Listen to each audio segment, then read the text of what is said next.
సినీ కార్మికులకు వేతనాలు పెంచే ఉద్దేశం ఉందో లేదో సినీ నిర్మాతలు తేల్చి చెప్పాలని డిమాండ్ చేశారు ఫెడరేషన్ అధ్యక్షుడు వల్లభనేని అనిల్. నిర్మాతలు పెట్టిన 4 కండిషన్లకు తాము ఒప్పుకున్నామని ఆయన చెప్పారు. అయితే కార్మికులకు ఎలాంటి న్యాయం చేస్తారన్న ప్రశ్నకు మాత్రం వారు స్పష్టత ఇవ్వలేదన్నారు.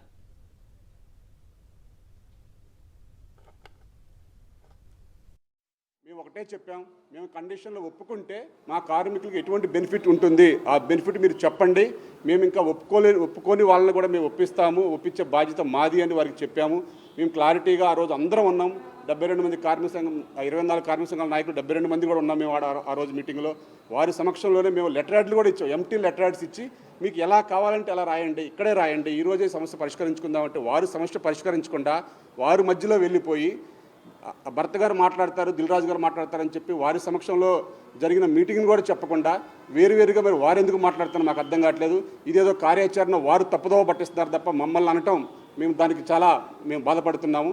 మమ్మల్ని అసలు ప్రెస్లో మాట్లాడుతున్నారు, వారు ఎందుకు మాట్లాడారో మాకు ఆ వివరణ వాళ్ళు ఇవ్వాలి. అసలు పెంచే ఉద్దేశం ఉందో లేదో వారు తేల్చి చెప్తే మా కార్యాచరణ మేము చెప్పడానికి బాగుంటుంది. ఈ 13 రోజులు కూడా మేము ఇప్పుడు దాకా మేము చెప్పలేదు. మేము ఏదన్నా సరే మాకు ఛాంబరే కాబట్టి మేము ఛాంబర్కి అఫీషియల్గా ఒక వ్రాతపూర్వకమైన కంప్లైంట్ కూడా ఇవ్వడం జరిగింది.